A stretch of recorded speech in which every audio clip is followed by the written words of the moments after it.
اور ایک ایٹم ہی وجود ہوتا ہے جس کا نام ہوتا ہے، اور وہ ہی ٹوٹ جائے، وہ نیوکلیس نہ بنائے تو تو نیوکلیس بنانے کے لیے 3 چیزیں ضروری ہوتی ہے. ایک زمین کا خطہ ہونا چاہیے، اس میں ایک آبادی ہونی چاہیے، اور وہ آبادی اپنے زمین کے اس خطے کے اوپر سہمت ہونا چاہیے، چاہے وہ غلام حالت میں بھی ہے تو اس کے وفادار اور اس سے تعلق اس کا ہونا چاہیے، تو تب ہمارا نیوکلیس بنے گا. تو بالورستان نام دینے کا مقصد بھی اور بالورستان کی تحریک کا مقصد بھی national creation of national nucleus ہے ہمارا. تو میرے بھائیوں، میں نے آپ کے سامنے میرے خیال لمبی بات کی ہے، میں نہیں چاہتا کہ آپ کا زیادہ جو ہے وہ وقت لے لوں، لیکن پھر بھی ہمیشہ تو آپ کے ساتھ ملاقاتیں نہیں ہوتی ہے، تو ہمیں ایک آدھ مرتبہ اس طرح ہم ملتے ہیں تو ہمیں بات کی جانی چاہیے. میں آپ سے یہ گزارش کروں، قوم ایک الگ چیز ہے، مذہب الگ چیز ہے. اب پاکستان کے وجود میں آنے کے بعد چونکہ بہت ساری چیزوں کو غلط الخیال میں ڈالا گیا کہ جناب مذہب کے نام پر قوم مذہب کے نام پر قوم نہیں بنتی ہے. یہ بات دنیا بھر میں غلط ہے، سوائے اس ایک ملک کے علاوہ، یا ایک آدھ اور ہوں گے. پنجابی ایک قوم ہے، اس میں مولوی بھی ہے، ایک سنی مفتی بھی ہے، ایک شیعہ علامہ بھی ہے، ایک کرسچن بھی ہے اسی پنجابیوں میں سے، ایک ہندو بھی ہے پنجابیوں میں سے، اور ایک سکھ بھی ہے جو اپنی پنجابیت پر فخر کر رہا ہے. اور اسی پنجاب کے اندر ایک سیکولر آدمی بھی ہے، ایک مذہبی آدمی بھی ہے، لیکن پنجابی ہونے میں کسی کو کوئی فرق نہیں پڑتا، کوئی حرج نہیں ہوتا. سیکولرزم کا مطلب ہرگز لادینیت نہیں ہوتی ہے. میں خود کمیونسٹ پارٹی کا نہیں ہوں، میں خود سوشلزم اور ان چیزوں پر لیفٹ کے لوگوں پر، یا حالانکہ میں معاشی برابری کے لیے کام کرنے والے لوگوں میں سے ہوں، میں لیفٹ کے خیالات کا ہوں، لیکن کمیونسٹ میں اس لیے نہیں ہوں کہ بلیف سسٹم پر یقین رکھنا ہر آدمی کا حق ہے اور ہونا چاہیے، کیونکہ بلیف سسٹم کے بغیر انسانی ذہن جو ہے چاہے وہ منفی ہی کیوں نہ ہو، لیکن انسانی ذہن صحیح نہیں ہوتا. بلیف سسٹم ہونا چاہیے، لیکن بلیف سسٹم کا یہ مطلب نہیں ہے کہ آپ جو ہے انتہا پسندی کی طرف جائے اور آپ باقی دوسرے لوگوں سے نفرت کرنا شروع کریں. اب انتہا پسندی کی آپ بات کریں گے تو صرف مذہب ہی انتہا پسندی نہیں سکھاتا، انتہا پسندی کے اور بھی طریقے ہیں، اور بھی چیزیں ہیں. یہاں ہمارا سب سے بڑا مسئلہ جو ہے وہ ہمارا بیلنس کا نہیں ہے. ہم بیلنس والے لوگ نہیں ہیں، کیونکہ ہم پہاڑی لوگ ہیں. پتہ نہیں ہمارے پاس آئیڈین کی کمی ہے، یا کچھ کیمیکلز یا کچھ نیوٹریشن میں چیزوں کی کمی ہے، ہم انتہا پسند ہو جاتے ہیں. ہم مذہبی بنتے ہیں تو بس پانچے اوپر کر کے جو ہے نا آنکھوں میں سرما لگا کر نماز پڑھا، اور اس کے بعد اپنے علاوہ باقی سب کے خلاف کارروائی ہم نے شروع کی. اگر ہم دین مذہب سے تھوڑے دور ہو جاتے ہیں تو ڈائریکٹ ہم نے شراب پینی ہے، جناب عالی پتلون میں پیشاب کرنا ہے. تو یہ دونوں انتہا پسندیاں ہیں نا جی، یہ دونوں کی طرف نہیں جانا چاہیے. آپ اپنے بلیف سسٹم کو مضبوط کریں. آپ سوشل لائف کے اندر آپ کا حزب مخالف، آپ کے نظریات کے خلاف بھی کوئی آدمی ہے، اس کے ساتھ آپ کی زندگی کے تعلقات ہونا چاہیے. غیر فرقواریت جسے کہتے ہیں، تو ہمیں ایک غیر فرقوارانہ سیکولرزم کی طرف جانا ہوگا. اگر نہیں جائیں گے تو کیا ہوگا؟ پاکستان کا ماحول کی طرح ہم تباہ ہو جائیں گے.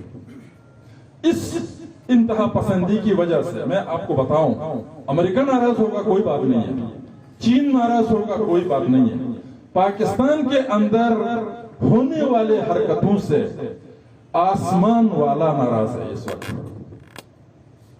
کتنے لوگ ہوں گے سندھ کے اندر، کتنی ہندو لڑکیاں ہوں گی جو ہفتے میں ایک ایک سسکی آسمان کی طرف جاتی ہے.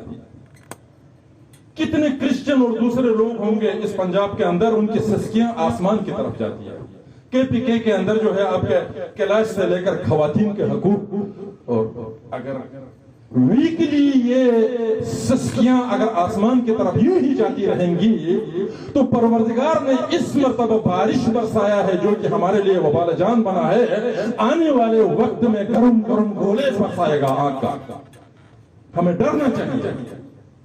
ہم مذہب کے نام پر کیا کر رہے ہیں؟ کوئی سمجھ ہے لوگوں کو؟ ہم انسانیت کے خلاف کتنا جا رہے ہیں؟ چھوڑو امریکہ کو، چھوڑ دے دنیا کو.